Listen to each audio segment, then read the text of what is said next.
Good morning అందరికీ. ఈరోజు speciality వచ్చేసి రాహుల్ గాంధీ గారి బర్త్డే అనమాట. ఆయన పుట్టింది వచ్చేసి 19th జూన్ 1970లో పుట్టారు. అంటే ఇప్పటికి 55 నుంచి 56లోకి వెళ్తారనమాట. మనకు తెలిసిందే రాహుల్ గాంధీ గారు రాజీవ్ గాంధీ గారు సన్ అండ్ జవహర్లాల్ నెహ్రూ గారికి మనవడు అవుతారనమాట. ఇందిరాగాంధీ గారికి మనవడు అవుతాడు అండ్ జవహర్లాల్ నెహ్రూ గారికి ముని మనవడు అవుతాడు అనమాట. Sorry for wrong. అండ్ మనకు తెలిసిందే మనకు గాంధీ వాళ్ళ హిస్టరీ ఎట్లా వచ్చిందో. ఇందిరాగాంధీ గారు లవ్ మ్యారేజ్ చేసుకోవడం వల్ల, తర్వాత రాజీవ్ గాంధీ గారు సంజయ్ గాంధీ గారు పుట్టడం. సంజయ్ గాంధీ గురించి పెద్ద ఐడియా ఉండదు. అండ్ రాహుల్ గాంధీ గారు ఫేమస్ అవ్వడం, రాహుల్ గాంధీ గారికి ప్రియాంక గాంధీ అండ్ రాహుల్ గాంధీ గారు పుట్టారు రాజీవ్ గాంధీ గారికి, ఇట్లా అనమాట. రాహుల్ గాంధీ గారు 55 years వచ్చినా 56 years వచ్చినా మరి ఆయన ఎందుకు బ్యాచులర్ మీరు ఆయనకే తెలియాలి. మళ్ళీ కొన్ని ఏమైనా గ్లామర్ తక్కువ అంటే ఆయన పెద్ద గ్లామర్ అప్పట్లో. ఇప్పుడు కొంచెం తగ్గిందండి, ఏజ్ పెరిగింది కదా, 56 years వచ్చారు కాబట్టి.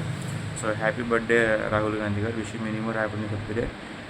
నాకు చిన్నప్పటి నుంచి కాంగ్రెస్ అంటే చాలా ఇష్టం అనమాట. అంటే మిగతా పార్టీ అంటే ఇష్టం లేదని కాదు, కాంగ్రెస్ అంటే అమితమైన ఇష్టం, ఎందుకో తెలియదు. మరి వైఎస్ రాజశేఖర రెడ్డి గారు ఉన్నప్పటి నుంచి అది ఇష్టం అనమాట కాంగ్రెస్ అనేది.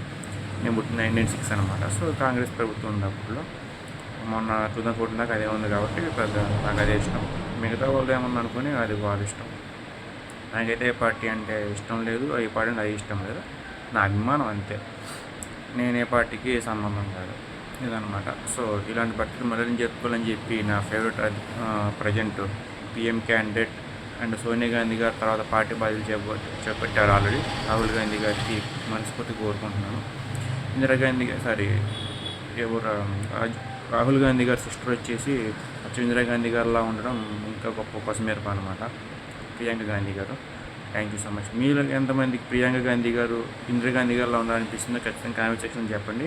అండ్ రాహుల్ గాంధీ గారు రాజీవ్ గాంధీ లాగా ఉండడం నాకు అనిపించింది. మీలో ఎంతమందికి అనిపిస్తుందో ఖచ్చితంగా కామెంట్ సెక్షన్ చెప్పండి. Thank you so much.